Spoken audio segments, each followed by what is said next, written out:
ये तस्वीर आप देख रहे हैं, पहली तस्वीर भारतीय सूफी अबू बकर मुसलियार और दूसरी तस्वीर आप देख रहे हैं अल हबीब बिन हाफिज की तस्वीर। ये दो चेहरे जिन्हें आप देख रहे हैं, इनकी वजह से फांसी टली है। इन्होंने आपस में बात की है, यानी धर्मगुरुओं ने बात की आपस में, और उसके बाद फांसी जो 16 जुलाई को होनी थी वो टाली गई है। देखिए दोनों हैं कौन। सबसे पहले देखिए भारतीय धर्मगुरु अबू बकर मुसलियार, भारत की तरफ से अबू बकर साहब शामिल हुए इस बातचीत में।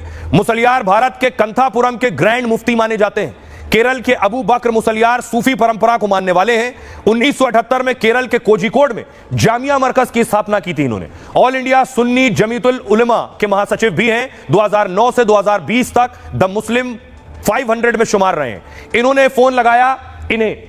यह है सूफी विद्वान शेख हबीब उमर यमन के, और यमन की तरफ से सूफी विद्वान शेख हबीब सामने आए, जिन्हें अल हबीब बिन सलीम बिन हाफिज के नाम से भी जानते हैं। सूफी विद्वान शेख हबीब उमर भी सूफी परंपरा को मानने वाले हैं। 1993 में इस्लामी शिक्षण संस्था दार अल मुस्तफा की इन्होंने स्थापना की थी। दुनिया भर के मुस्लिम छात्र इस संस्था में पढ़ने के लिए आते हैं, और 2009 से टॉप 50 मुसलमानों की लिस्ट में भी ये शामिल रहे हैं।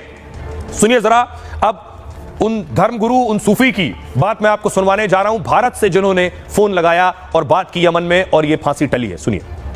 नियत कबूल होना हो तो मैंने वहाँ के उलेमाओं से गुजारिश किया कि अगर आपको दिया कबूल है तो यहाँ के लोग दिया देने को तैयार हैं, जिसके बाद वहाँ के लोग बातचीत के लिए तैयार हो गए।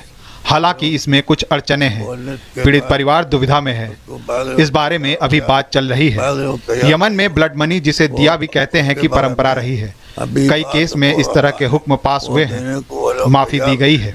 वो दिए तो अब देखिए जरा, अब फांसी टल गई है।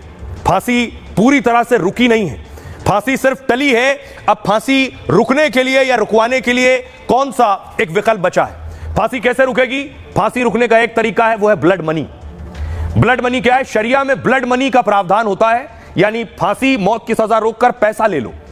ब्लड मनी का प्रावधान शरिया में, जिसे शरिया कानून में दिया के नाम से भी जानते हैं, जो पीड़ित परिवार की तरफ से माफी का अधिकार देता है। लेकिन माफी का अधिकार आर्थिक मुआवजे के तौर पर होता है।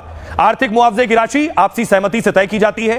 पीड़ित परिवार अगर तैयार होता है तो राशि के बदले माफी दी जाती है। ब्लड मनी की प्रथा यमन सहित कई इस्लामी देशों में है। शरिया में ब्लड मनी की व्यवस्था का जिक्र किया गया है, जिसके तहत पीड़ित के परिवार को या तो बदला लेने या फिर आर्थिक मुआवजा स्वीकार करने का अधिकार है। इस केस में भी परिवार ने ब्लड मनी एग्रीमेंट की कोशिश की थी, यानी भारत से निमिषा के परिवार ने कोशिश की थी कि वहां जिस शख्स की हत्या का आरोप निमिषा पर लगा है, उनके परिवार वाला पैसा ले लें और निमिषा की जान बख्श दें।